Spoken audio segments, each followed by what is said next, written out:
All right, you BC 314D people, listen up. Now, I got the first RF amp out, the box, and in doing so, I can tell you a couple quick things, but most of it's going to be easy for you. In other words, if you see this C down here, see this down here, C, there's a hole there, and that's where a terminal was. And this wire C, which comes up to the terminal of the tube. The would be the grid of the tube, the plate, or the top pin. So anyway, besides that though, there's a little thin wire that also goes to that terminal. It goes to the tuning capacitor. Be very careful that you don't break that off when you're trying to unravel the wire. That's one watch out. All right, that's the first thing you got to watch out for. The next thing, the first RF on the bottom, what holds it in, let's make sure I got it in focus. These two front bolts are down in here under the tube shelf, and then in the back there are two which will be back here. One bolt over here. It's a little flathead, and there's one hiding down in here.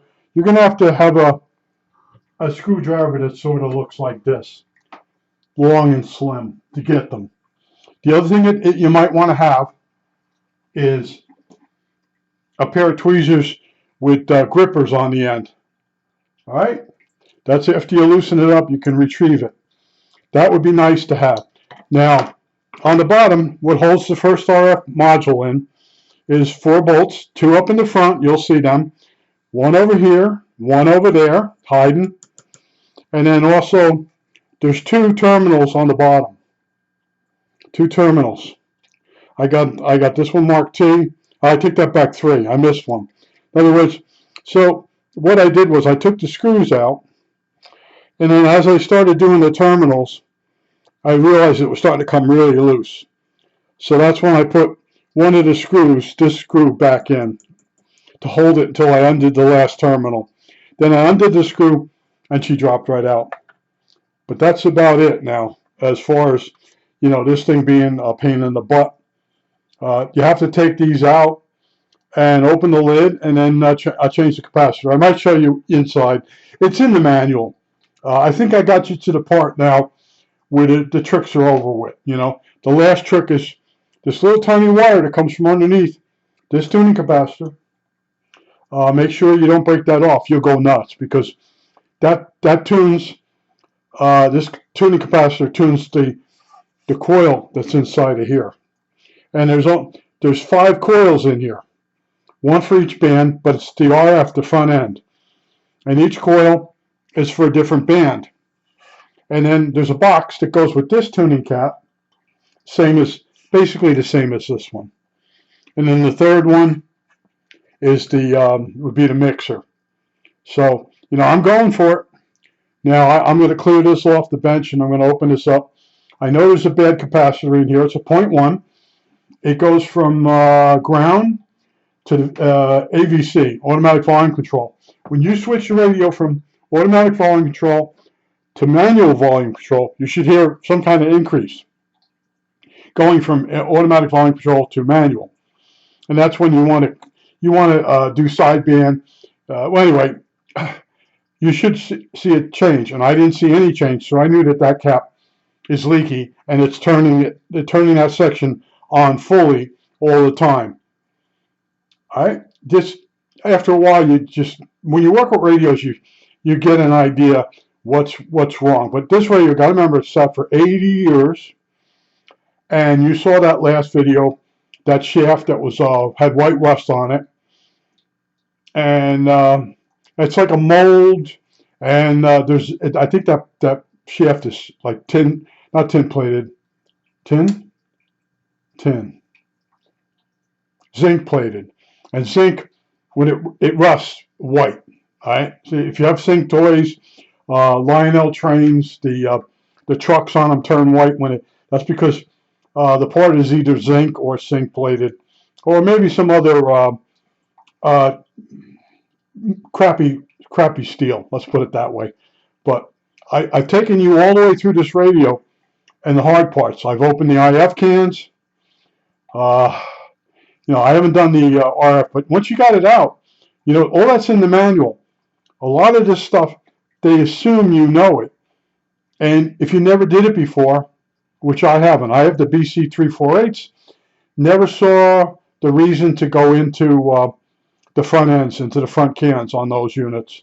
But most of the mold cow, no, Mike old, Micah old, I think that's what they called it.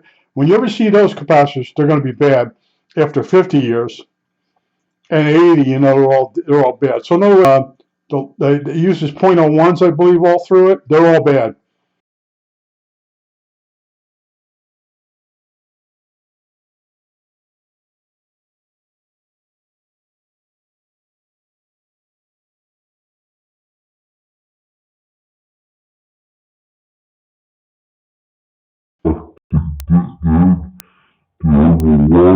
Coating on them, they seem like they're licorice. But they're all bad in the BC348s. They're bad in the BC312s, and this is a BC314D. I like how I check myself with remembering all this stuff. But as you can see, there's a letter D over here, and this wire goes down, and there's another, by the terminals, there's a letter D also, and that goes to that RF unit that I took out. This unit here is in a BFO unit. It's the antenna tune, and that is acting squirrely too, because the front end isn't right. But stations do come in on it, on the right part of the dial. But I noticed the station at 920 kilohertz. It's Berks County, WEEU. You can't get it with this radio. This radio only works on the higher frequencies because something's wrong with the front end. There's not enough gain. See, as you go lower in frequency, you got a better gain in order to pull those stations in.